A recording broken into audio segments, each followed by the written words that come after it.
Millions of Americans across the eastern United States are bracing for a severe summer heat wave this weekend.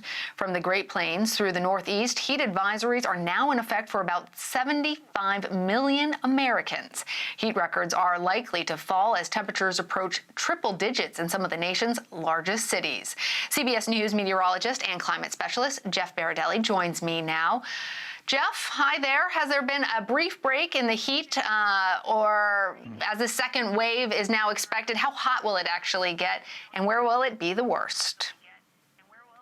Yeah, so this is kind of the second wave. So we had this big heat wave that was tremendous down in the deep Southwest in Texas, temperatures 110 plus for many days in a row. But the jet stream kind of suppressed it to the south. Well, now the jet stream is kind of letting up the lid, if you will. The lid is opening up, and all that heat is spilling north, as you can see, into the Plain States and into the Northeast as well. It's going to be covering about 80% of the population of the United States, so the contiguous lower 48, is going to be covered in temperatures 90 or above at some point within the next week. So this is really encompassing a large part of the country. And the hottest weather is going to be in the Plain States on Sunday, though it moves to the Northeast. So we're expecting record temperatures. Places like Cleveland should hit a record.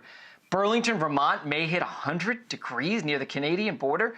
Washington, D.C. at Dulles may come close to 100 degrees. So about a dozen records are in jeopardy on Sunday across the Northeast especially. Wow. So how long do we expect that this heat wave could last? You know, for some people, it'll be in and out in a day or two. So that's places like the Great Lakes, the upper Midwest, and into northern parts of the Northeast. For others, it's going to last several days or a week or more. So it feels like temperatures in the upper Midwest today, places like Omaha could feel like 110 to 115. Chicago near 100. Minneapolis feels like over 100 degrees. St. Louis, it's going to be sweltering. And that's going to move to the Northeast during the day tomorrow. And the feels like temperatures there are going to be similar, 100 to 110. New York City gets to 95, but it feels like 100 to 105. D.C. could feel close to 110. Parts of the Northeast, up and down, all the way down through the Middle Atlantic and the Southeast as well, are going to feel like over 100. This is not a historic heat wave, but it is certainly an oppressive heat wave for sure. And the issue is that there is a cold front. It's going to produce severe weather later today and tonight in the upper Midwest. That will eventually come through places like Buffalo. It'll kind of slide through places like Boston. But really, south of New York City, it's going to have little to no effect. So D.C. could be over 90 degrees at least for another week to 10 days plus. So they're going to be stuck in a heat wave. And by the way, up until a couple days ago, they had 20 days in a row of temperatures 90 plus. That almost broke their all-time record. Then one day where it was below 90, and now they're about to get back into at least a week or two stretch above 90 again. So it's been oppressive there. And it's been one of the hottest, if not the hottest, actually the hottest year ever so far in places like Miami. So not even South Florida is escaping record heat. So you expect places like Miami to be hot in the summer, but you don't expect what happened up in the Arctic Circle last month, temperatures reaching a record-breaking 100.4 degrees Fahrenheit there. What role does climate change have to play in these temperature spikes? I know everybody has been talking about it, Jeff. Yeah, it's everything, actually. So an attribution study was done on the heat wave, not just the day that it got to 100.4, but the overall heat wave, which lasted, it wasn't hot necessarily the whole time, but, abnormal warmth, especially for that time of year, from January through June, and all across Siberia, which encompasses part of the Arctic Circle.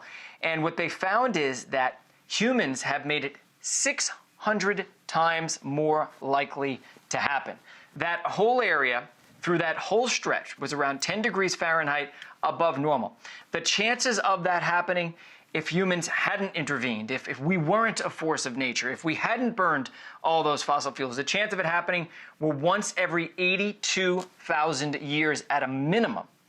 Now it is likely to happen in our present-day climate because of all the burning of fossil fuels and greenhouse gases out there. It's likely to happen once every 130 years, which is still not that often, but it's a 600-fold increase from what it was. So it goes to show you that things are happening now in our atmosphere, not just heat waves, that could not have happened without the influence of humans. And it's changing really quickly, especially in the Arctic. And what happens in the Arctic does not stay in the Arctic. It causes problems and ripple effects in many other parts of the world. All right, Jeff Berardelli, thank you. You're welcome.